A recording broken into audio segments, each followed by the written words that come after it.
이것에 대해서 한번 이야기를 나눠보려고 합니다. 예전에 제가 논산훈련소에서 이제 훈련을 받고 여기 경산에 있는 이수교에서 이제 운전병 또 교육을 받고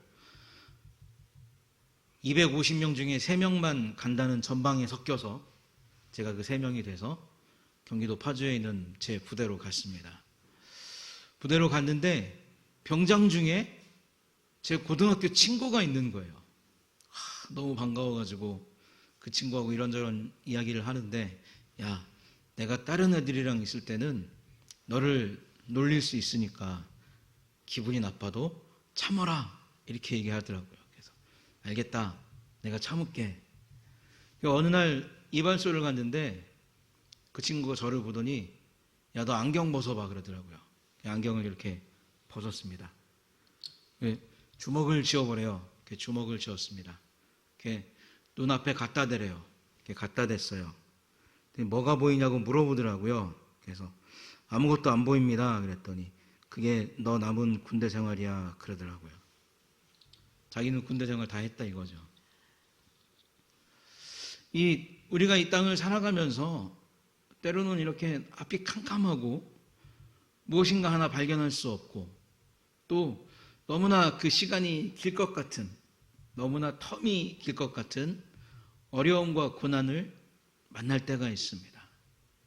지금 한참 진행 중인 사람도 있을 것이고 또 이제 막 다가오는 그 염려 앞에 마음을 두근두근 하면서 이것을 어떻게 처리해야 될 것인가, 이것을 어떻게 헤쳐나가야 할 것인가 고민할 때가 있어요. 그러나 그런 어두움은 우리의 노력으로 또 우리의 지혜로 충분히 헤쳐나갈 수 있는 어려움이고 극복할 수 있는 어려움입니다. 그런데 오늘 우리가 맞닥뜨리는 이 어려움, 생명의 빛으로 오신 예수 그리스도를 알지 못하는 이 어려움은 시간이 지나도 해결되지 않습니다. 아무리 노력하고 아무리 그것을 알려고 내가 발버둥을 쳐도 해결할 수 없다는 거예요. 그래서 제가 평소 같으면 일주일 동안 주일 본문의 말씀을 쭉 묵상을 하고 늦어도 4시 반, 주일 5시가 되면 이제 원고 정리가 싹 끝나서 주보도 만들고 오후 시간에 이렇게 잠깐 쉬는 그런 시간을 갖는데, 제 개인적으로 하나님께서 주시는 은혜가, 오늘 말씀을 준비하면서 주시는 은혜가 참 큰 거예요.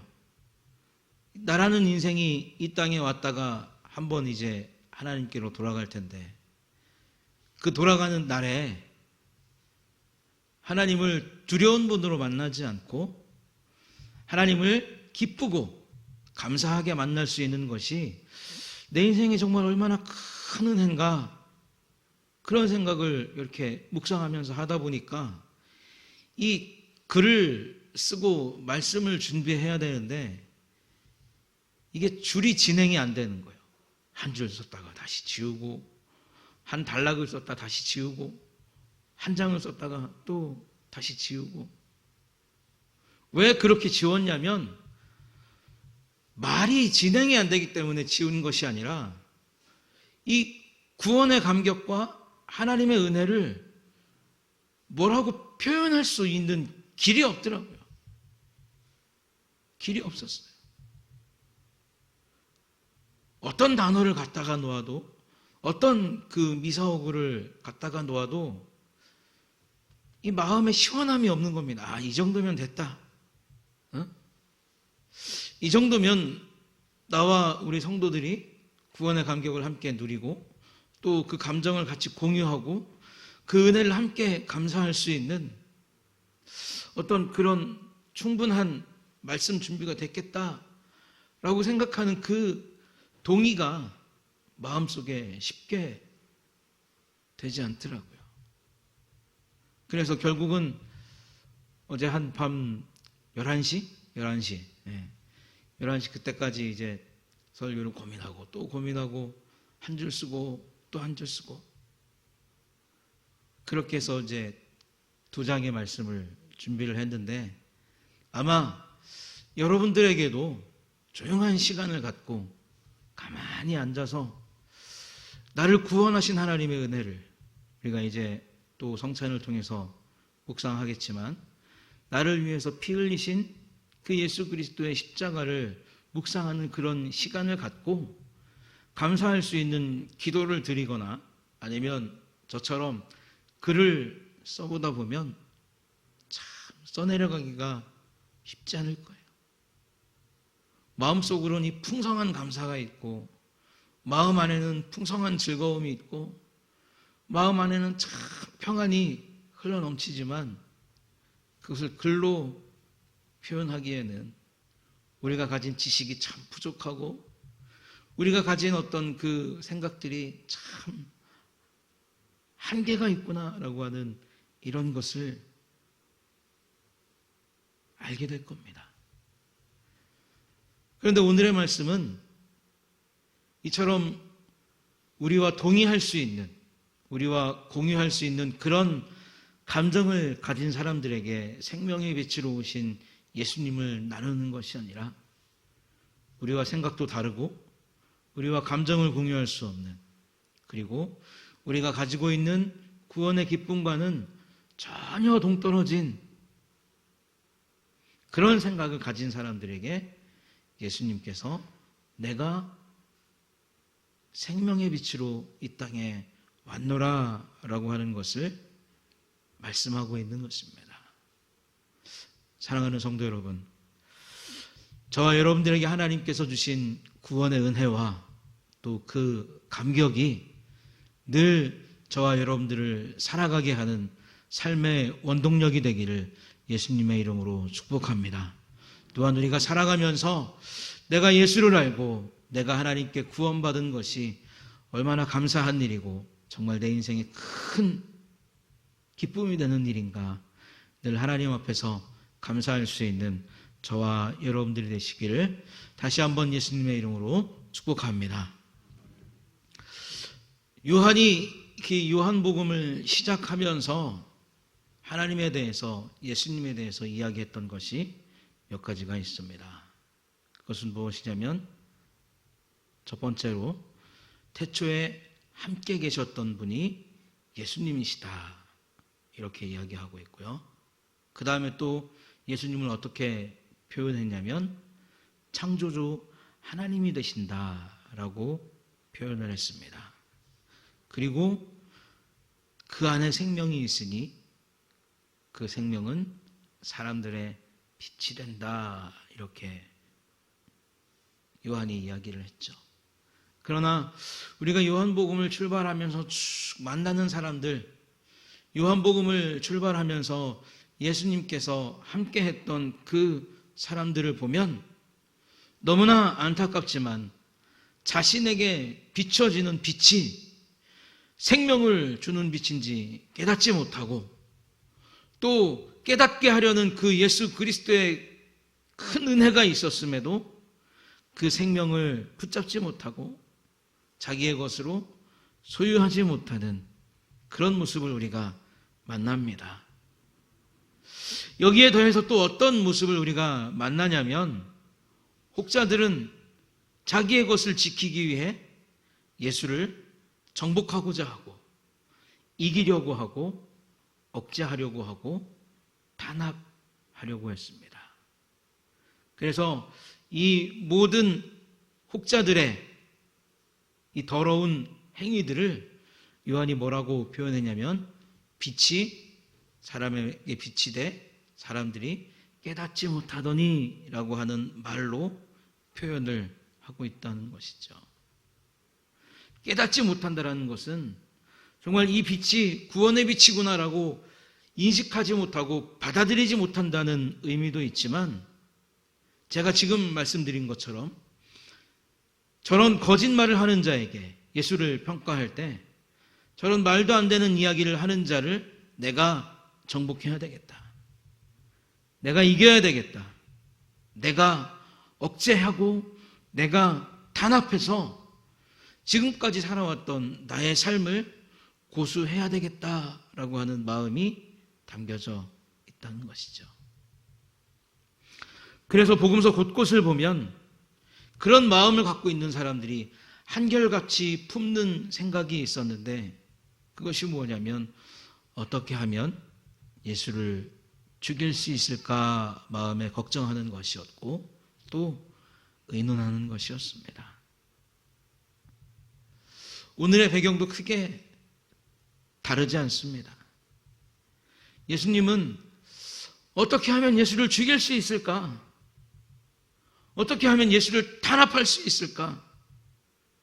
어떻게 하면 논리적으로 예수를 이길 수 있을까라고 하는 그릇된 마음을 가진 사람들 앞에서 초막절을 지키면서 유대인들의 전통에 따라 큰 촛대를 밝히고 불을 밝힌 그 유대인들을 향해서 오늘 말씀을 주시고 계십니다.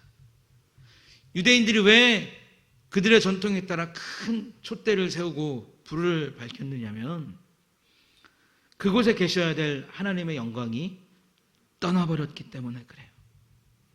그래서 우리가 이렇게 불을 밝히고 우리가 염원을 하고 우리가 소망을 갖게 되면 그 떠나셨던 하나님의 영광을 다시 볼 수 있지 않을까? 그런 헛된 열망에 사로잡혀서 그런 의식을 행하고 있다는 것입니다. 사랑하는 성도 여러분, 우리가 이제 점심도 먹고 또 여전도회 회의도 하고 그러면 건빵전도를 나가게 될 거예요. 굳이 건빵전도가 아니더라도 우리의 일상 속에서, 우리의 삶 속에서 나와 부딪히고 만나는 사람들이 예수를 들었을 때, 또 예수에 대한 이야기를 접했을 때 보이는 반응은 어떻습니까? 인정하지 않으면 어쩌면 그것으로도 감사해야 될 만큼 냉정한 반응들이 쏟아져 나옵니다. 어떤 인생들은 내가 예수를 이길 수 있다 이야기하고, 어떤 인생들은 예수를 탄압하려고 하고, 어떤 인생들은 예수를 힘들게 하려는 그런 마음을 가지고 이 땅을 살아가고 있다는 것이죠. 그러나 예수님께서 그렇게 헛된 열망을 가지고 살아가는, 헛된 마음을 가지고 살아가는 사람들 앞에서도 복음의 진리를 다시 한번 말씀하시고 복음의 진리를 듣고 돌아오기를 바라는 마음으로 이들에게 사랑을 베푸셨던 것처럼 저와 여러분들이 먼저 예수를 알고 먼저 예수를 믿은 자로서 감사한 마음을 가지고 또 복된 마음을 가지고 우리가 만나게 될 사람들의 마음을 하나님께서 주장해 주시기를 바라는 그런 마음을 가지고 오늘 하루 건빵전도를 함께 하셨으면 좋겠습니다. 아멘이십니까? 예수님께서 빛에 대해서 또 자기 자신에 대해서 말씀을 하시지만 이들은 빛을 거부합니다. 오늘 흐름을 쭉 보면 빛을 거부해요. 요한복음 1장 18절을 보면 한번 읽어볼까요? 시작.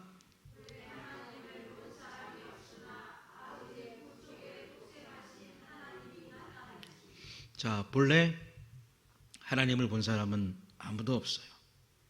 독생하신 아들이 그 하나님을 나타내셨다라고 요한복음 1장 18절이 이야기합니다. 이것은 우리가 하나님의 양자가 될 것을 보여주는 말씀이라고 요한복음 1장을 출발하면서 제가 함께 말씀을 나누었던 기억이 납니다.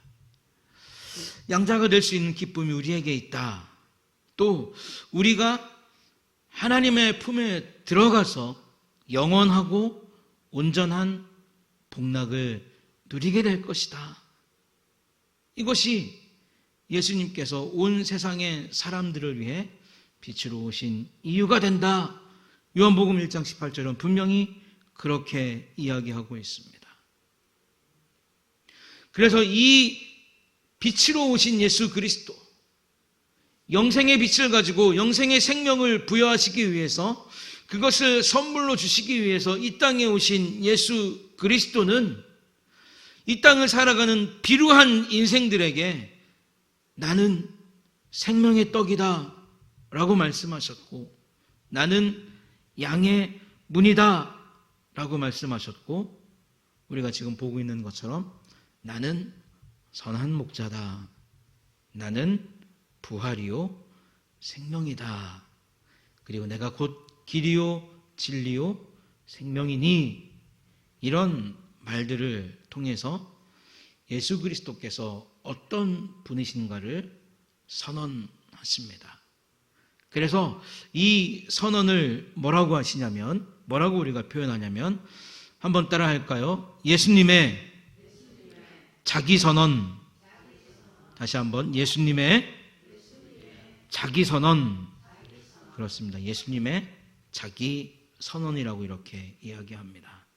그래서 이것을 신약의 어떤 신학적인 용어로는 에고 에이미, 즉 나는 무엇이다, 이 문법을 통해서 자기 선언을 하신 예수님을 우리가 그렇게 나타내는데, 놀라운 것은 무엇이냐면 구약의 하나님께서도 스스로를 나타내실 때, 우리 한번 읽어볼까요?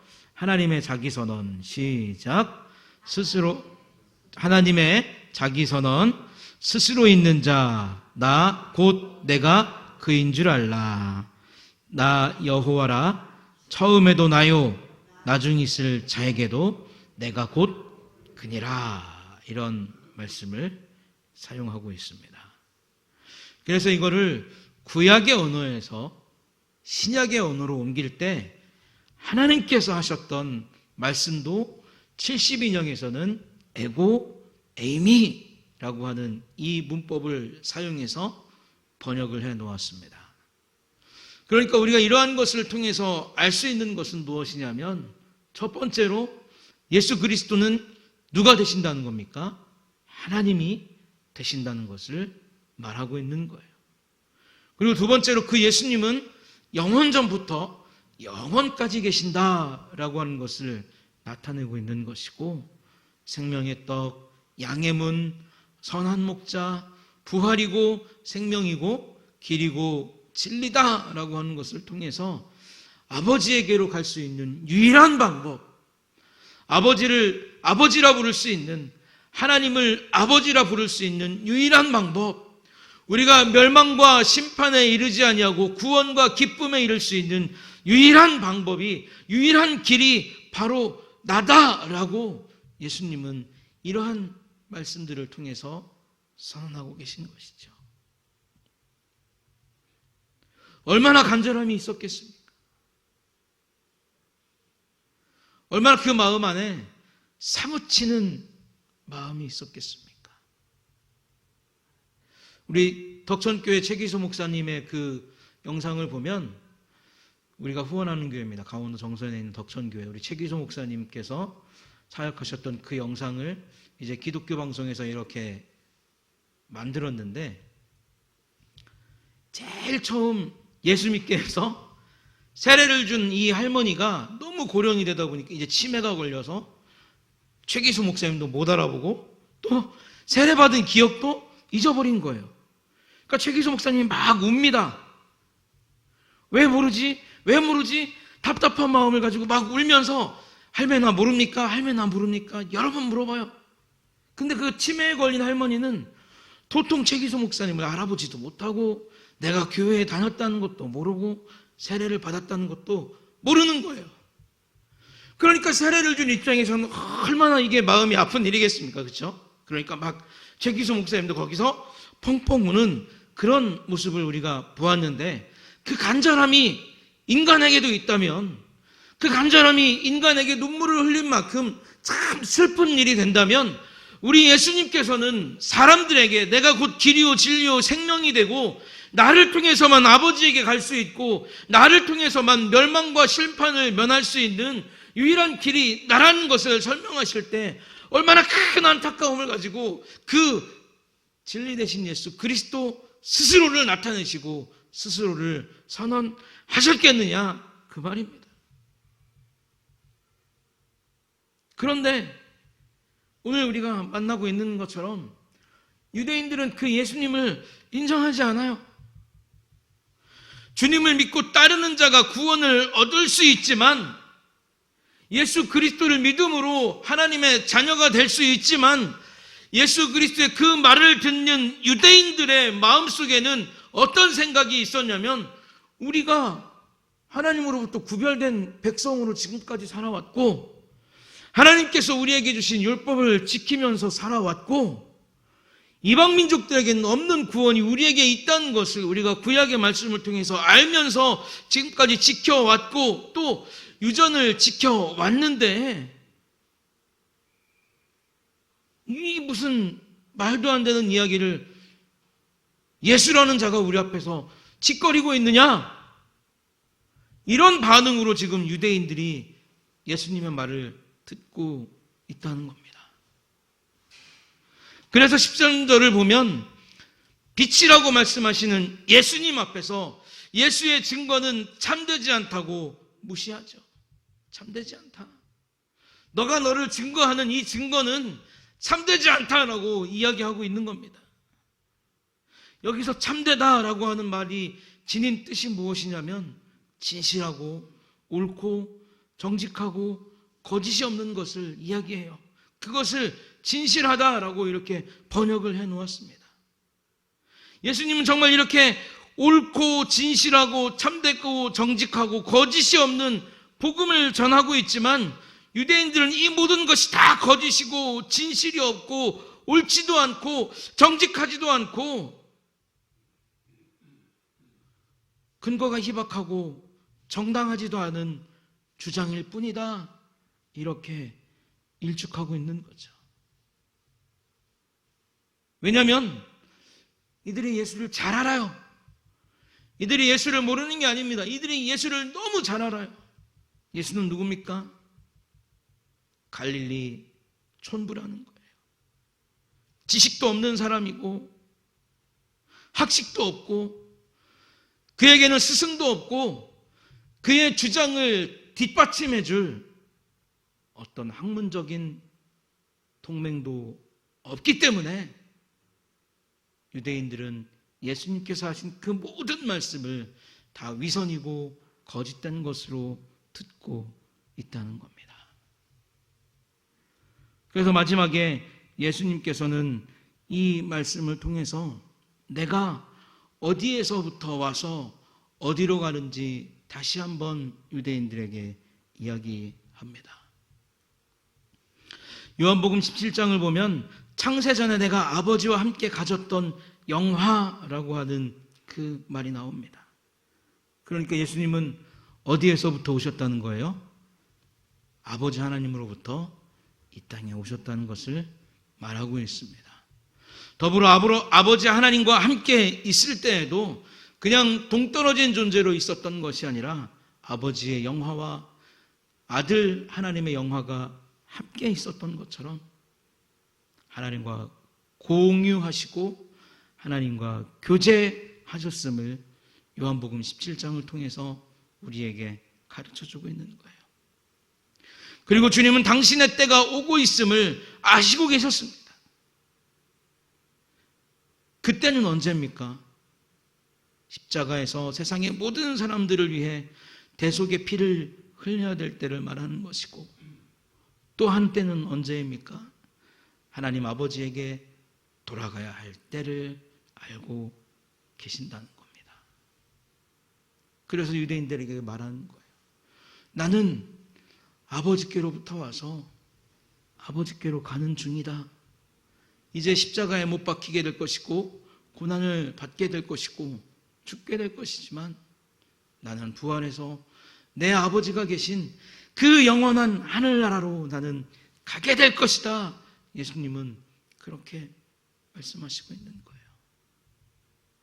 그러면서 신명기 19장 15절에 있는 두 증인의 입으로나 세 증인의 입으로 그 사건을 확증할 것이라 라고 하는 이 구절을 말씀으로 드시면서 너희가 말하는 그 율법의 규정에 따라 나도 내가 하나님의 아들이고 내가 하나님께로부터 왔고 고난을 받고 죽을 것이고 부활할 것임을 너희들에게 주장한다. 아버지께서, 하늘에 계신 그 아버지께서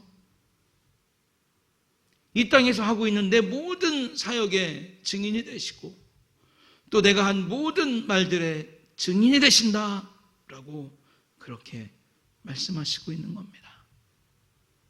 사랑하는 성도 여러분, 이 땅을 살아가게 되면 그리스도인으로서 마음이 곤고해지고 힘들어지고 오늘 유대인과 함께 서 있는 이 예수님처럼 마음의 답답함이 우리에게 다가올 때가 있을 거예요. 환경 때문에 그럴 수도 있고 가정의 일 때문에 그럴 수도 있고 또 혹은 내 삶을 내 삶 그대로 받아주지 못하던 주변의 사람들 때문에 그러한 마음이 내게 밀려올 때가 있을 겁니다. 그러나 분명한 것은 우리가 그런 속에서도 희망을 가질 수 있고 우리가 그런 속에서도 기뻐할 수 있는 것은 하늘에 계신 하나님 아버지께서 우리의 삶과 우리의 마음의 증인이 되시기 때문에 그렇습니다. 사랑하는 성도 여러분, 나의 증인은, 내 삶의 모든 증인은 하늘에 계신 하나님 아버지가 되신다 라고 하는 그 기쁨을 가지고 우리의 삶을 살아갈 수 있는 저와 여러분들이 되시기를 예수님의 이름으로 축복합니다. 예수님은 이렇게까지 말씀하시는 거예요. 유대인들의 율법까지 이야기해가면서 너희가 2명이 있으면 혹은 3명이 있으면 그 주장을 온전한 것으로 채택하지 않느냐? 나도 하늘에 계신 하나님 아버지가 내 증인이 되시고 내 스스로도 내 증인이 된다라고 하는 것을 말씀하고 있는 거예요. 터질 듯한 그 심장을 가지고 유대인들에게 이야기하고 있는 거예요. 그런데 어떻습니까? 그런 말들을 유대인들은 다 들었지만 네 아버지 안 보이지 않느냐? 네 아버지가 어디 있느냐? 유대인들은 또 그렇게 걸고 넘어지는 거예요. 예수 너의 아버지는 보이지 않는다는 거죠. 보이지 않는 분을 팔아서 너의 주장을 정당화시키지 말라라고 이야기하는 겁니다. 또 하나는 무엇이냐면 너의 정말 육체의 아버지 요셉은 이미 죽었기 때문에 너에겐 아버지가 없다라고 유대인들은 빈정거리고 있는 거예요. 오늘의 논쟁은 누구나 다 오갈 수 있는 그 헌금함 앞에서 이루어졌다고 마지막에 우리에게 말하고 있습니다.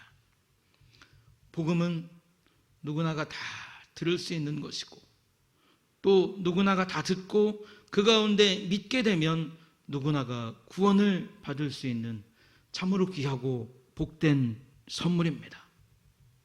예수를 알고 하나님 아버지를 알 수 있는 기쁨을 얻게 될 것이고 아들이 계셨던 곳 그 포근하고 따스한 성부 하나님 아버지의 품을 내가 가질 수 있게 된다는 것을 예수님은 이 헌금함 앞에서 많은 사람들이 다 들을 수 있도록,